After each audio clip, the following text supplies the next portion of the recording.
नमस्कार दोस्तों, स्वागत है आप सभी का हमारे यूट्यूब चैनल्स के ग्रुप पर।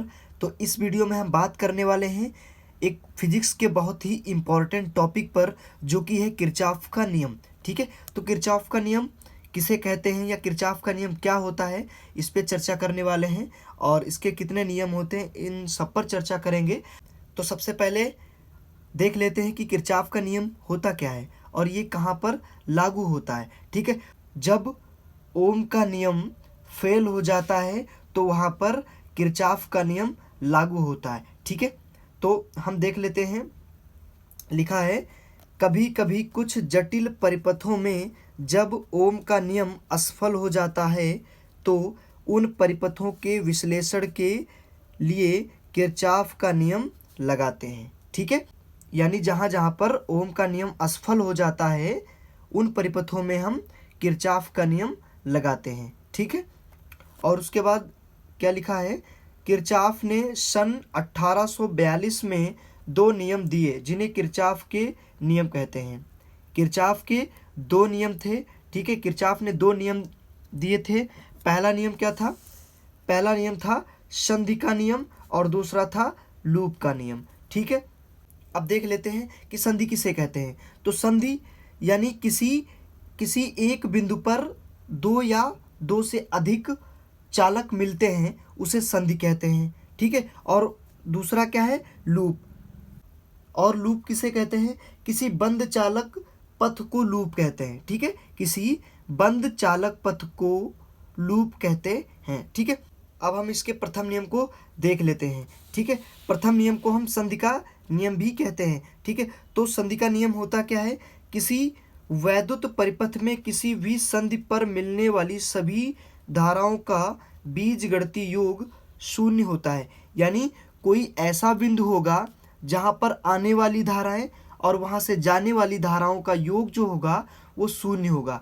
ठीक है, उसका बीजगणितीय योग शून्य होगा। ठीक है, अब इसकी हम जो चिन्ह परिपाटी होती है वो देख लेते हैं। ठीक है, तो इस प्रकार एक चिन्ह परिपाटी है। ठीक है, तो यहाँ पे जैसे ये हमारा जो ये जीरो है यहाँ पे, या इसको ओ कह लेते हैं, ये हमारा बिंदु है। ठीक है, ये हमारा बिंदु है। इस बिंदु पर कई धाराएं आ रही हैं और कई धाराएं यहाँ से जा रही हैं। जैसे मैंने 5 धाराओं को यहाँ पे लिया है, तो कुछ को यहाँ पे आते हुए दर्शाया है और कुछ को इस बिंदु से जाते हुए दर्शाया है। ठीक है, और यहाँ पे होता क्या है, यहाँ पे जो आने वाली धाराएं होती हैं उन्हें हम धनात्मक लेते हैं, और जो इस बिंदु से जाने वाली धाराएं होती हैं उन्हें हम ऋणात्मक लेते हैं। मैंने यहाँ पे लिख रखा है कि इस नियम के अनुसार संधि की ओर आने वाली धाराओं का योग संधि से दूर जाने वाली धाराओं के योग के बराबर होता है। यानी जितनी वहाँ पे धाराएं आती हैं किसी बिंदु पर और उसी बिंदु से जितनी धाराएं जाती हैं वो आपस में दोनों बराबर होती हैं। ठीक है, यानी जैसे एक ये पॉइंट है, इस पर इतनी धाराएं या 3 धाराएं आ रही हैं, 3 धाराएं यहाँ पे 5 एम्पियर आ रही हैं, मान के चलिए 5 एम्पियर आ रही हैं, लेकिन यहाँ से 2 ही तार निकले हैं, तो भी यहाँ से एम्पियर कितने जाएंगे? 5 ही एम्पियर तो जाएंगी धारा। ठीक है, यहाँ से 5 ही एम्पियर तो जाएगी,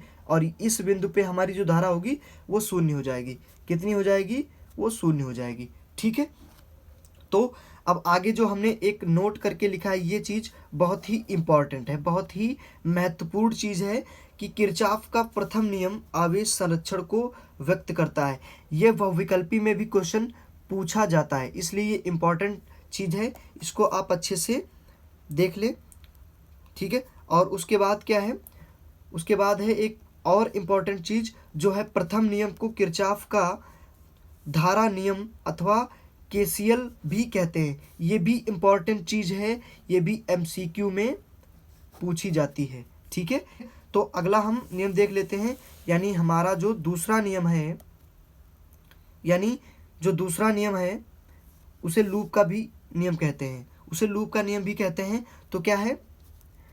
वैद्युत परिपथ के किसी लूप यानी बंद परिपथ, ठीक है, बंद के अनुदिश विभिन्न अवयवों के सिरों के विभवांतरों का बीजगणितीय योग सदैव शून्य होता है। ठीक है, यहाँ पे भी आपका जो बीजगणितीय योग होता है वो शून्य होता है। ठीक है, विभवांतरों का जो बीजगणितीय योग होता है वो शून्य होता है। इसकी चिन्ह परिपाटी देख लेते हैं।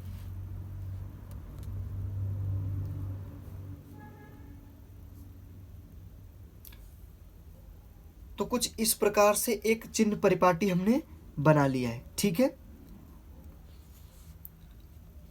और इस चिन्ह परिपाटी को समझने के लिए हम अगला वीडियो जब लाएंगे जिसमें हमारे इसी से रिलेटेड क्वेश्चन होंगे यानी न्यूमेरिकल होंगे, उनमें हम इस जो चिन्ह परिपाटी है इसको अच्छे से समझ पाएंगे, ठीक है। और आगे देख लेते हैं हम।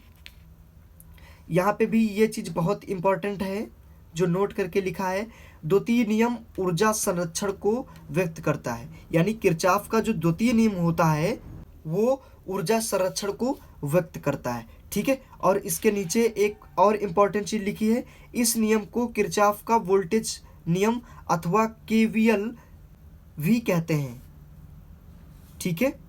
और ये चीज़ आपके लिए इम्पॉर्टेंट तब बन जाती है जब आप इसको देखोगे न्यूमेरिकल में, ठीक। ये आपके न्यूमेरिकल के लिए बहुत इंपॉर्टेंट टॉपिक है।